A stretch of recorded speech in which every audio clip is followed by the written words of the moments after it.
जय हिंद दोस्तों। रिटायरमेंट के बाद जो पूर्व सैनिक होते हैं उनका लॉक इन पीरियड क्या होता है। युद्ध या वार छिड़ जाने पर रिटायर सैनिकों को कितने सालों तक वापस बुलाया जा सकता है।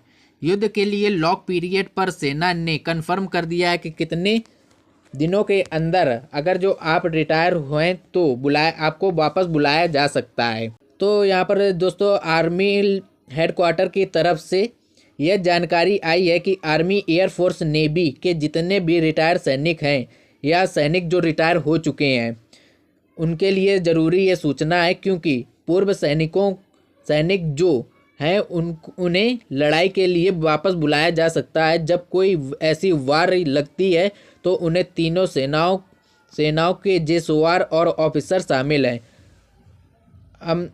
एमएनएस को जो है वो उसको अलग रख दिया गया है। जेसवार और ऑफिसर जो रिटायर हो गए हैं कितने सालों के अंदर बुलाई जा सकती है, उनको बुलाया जा सकता है।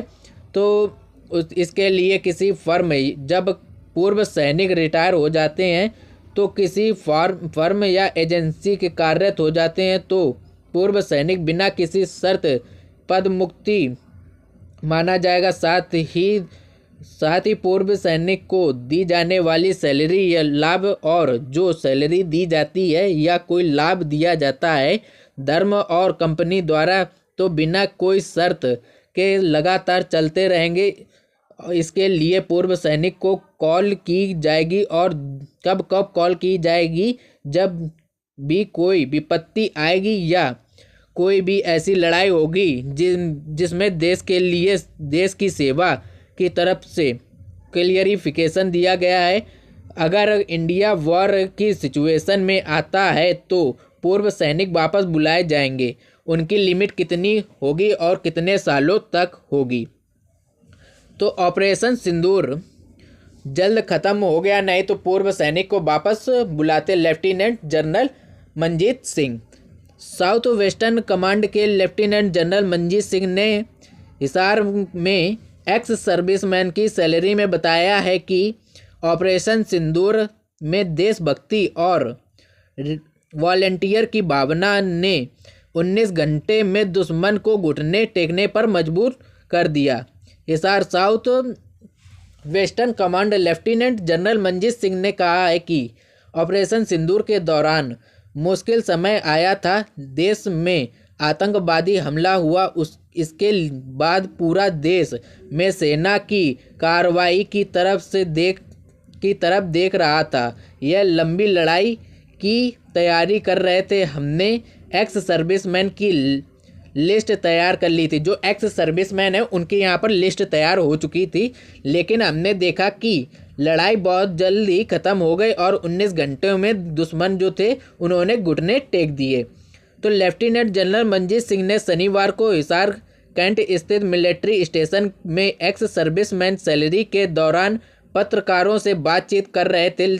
सैलरी रैली के दौरान भूतपूर्व सैनिक व शहीदों की माताओं व विधवाओं को सम्मानित किया गया। उन्होंने ऑपरेशन सिंदूर के बारे में काफ़ी अहम बातें कही। लंबी लड़ाई के दौरान एक्स सर्विसमैन की भूमिका लेफ्टिनेंट जनरल मंजीत सिंह ने बताया कि ऑपरेशन सिंदूर जैसी लड़ाई लंबी चलती, जिस तरह से रूस और यूक्रेन का वार हुआ, हो सकता है कि इस दौरान हमें एक्स सर्विसमैन की ज़रूरत पड़ती। एक सिस्टम के तहत उनको देश सेवा में वापस लेकर आए। रिटायरमेंट सैनिकों को देश सेवा का मौका लेफ्टिनेंट जनरल के अनुसार, क्योंकि वह ट्रेड मैन पावर है, उनको भी देश में दोबारा जॉब करने का मौका मिल सकता है। ऑलरेडी जो रिटायर्ड होते हैं, जो रिजर्व बेस पर रिटायर होते हैं, 5 साल तक उनका कमिटमेंट रहता है, जो 5 साल तक उनको बुलाया जा सकता है। उन्होंने कहा है कि अगर लड़ाई होती है तो रिजर्व को बुलाया जा सकता है।